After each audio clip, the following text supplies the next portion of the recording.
Welcome back mga ka-TV. Ang video na tatalakayin natin ngayon ay ang chapter 41 ng The Beginning After the End, at kung bago ka lang sa channel ko ay huwag mahiyang mag-like, subscribe o follow at i-click ang notification bell para ma-notify ka sa susunod na video. Paalala, ang video na tatalakayin natin ngayon ay maaaring mag-iba mula sa ilalabas na anime. Hindi ko inaangkin ang mga drawing o anumang materyales na ipapakita. Ang layunin ko ay magpakita ng suporta at magbigay ng impormasyon tungkol dito. Ang lahat ng kredito ay nananatili sa mga orihinal na may-ari. Maraming salamat sa isang masiglang subastahan na dinaluhan ng mga maharlika at mga manlalakbay. Mainit na tinanggap ng host ang lahat ng bisita.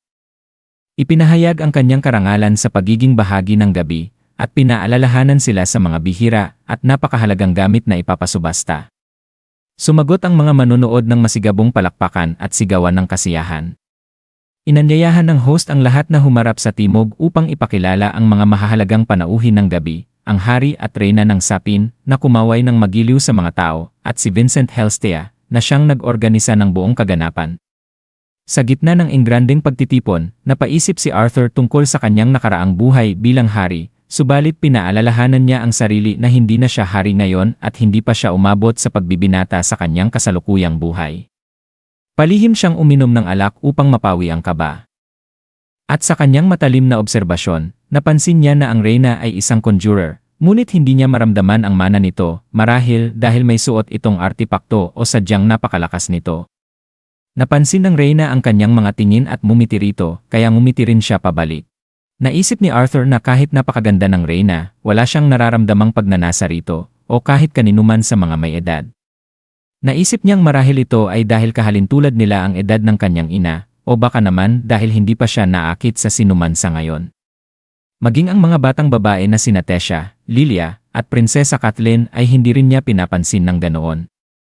Napagpasyahan niyang sa kanalang niya ito iisipin kapag siya ay mas matanda na. Dumating si Vincent at binulungan siya. Tinutukoy ang isang espada na kasalukuyang pinapasubasta at inalok na magbid para sa kanya.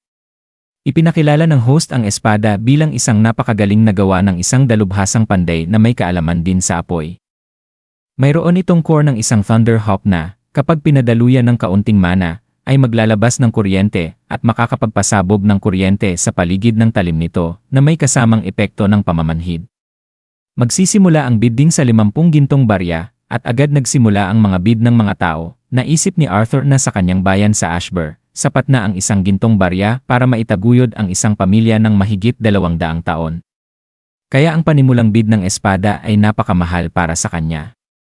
Tinanong siya ni Vincent kung interesado ba siya sa espada, at sinabing napakabihira ng sandatang may kapangyarihan ng elemento. Tumanggi si Arthur at sinabi na mas gusto niya ang isang bagay na mas simple at hindi kapansin-pansin. Umiling si Vincent ngunit ngumiti rin at sinabing naintindihan niya. Ipinagmalaki niyang nahanap na niya ang iba pang mga gamit na hinahanap ni Arthur. Kabilang na ang isang maskara na nakakapagbago ng boses at isang balabal na gawa sa balahibo ng Nightmare Fox na kayang itago ang presensya mula sa mga taong hindi nakakaalam. Natawa si Arthur sa sobrang kasipagan ni Vincent at nagpasalamat dito. Paalala ni Vincent na mag-ingat siya palagi dahil siya ang haharapin ng pamilya nito sakaling may mangyaring masama. Habang nagpapatuloy ang subasta, napansin ni Arthur na maraming armas at beast cores mula C-class hanggang A-class ang isinasubasta rin. Ang hari mismo ay tumaya sa isang A-class beast core. Naisip ni Arthur na malalaman lang ng makakakuha kung may beast will ito pagkatapos itong ma-absorb. Habang nag-inat, naisip niyang tila matagal ang intermission. Nang mapansin niyang nawawala si Sylvie, tinanong niya sina Lilia at Ellie, ngunit pareho nilang sinabing kanina lang ito naroon. Naghanap siya at narinig niyang takot na takot si Sylvie, at nakita niya si Sebastian, ang Royal Court Mage, na pinipilit itong hawakan. Agad lumapit si Sylvie kay Arthur para humingi ng proteksyon. Galit na galit si Arthur ngunit pinipigil niya ang sarili, alam niyang makapangyarihan si Sebastian. Sinabihan siya nito na hindi dapat nakikipaglaro ang isang hamak na tagabukid sa isang natatanging nilalang tulad ni Sylvie. At idiniin nitong magiging kanya si Sylvie. Sa puntong iyon, napuno ng galit si Arthur at buong tapang na sinabihan si Sebastian na ulitin ang sinabi nito, taglay ang matalim at nagbabantang tingin, at dito nagtatapos ang chapter 41 ng The Beginning After the End. Patuloy lang po sa pagsubaybay mga ka-TV hanggang sa susunod na kabanata. Paalam.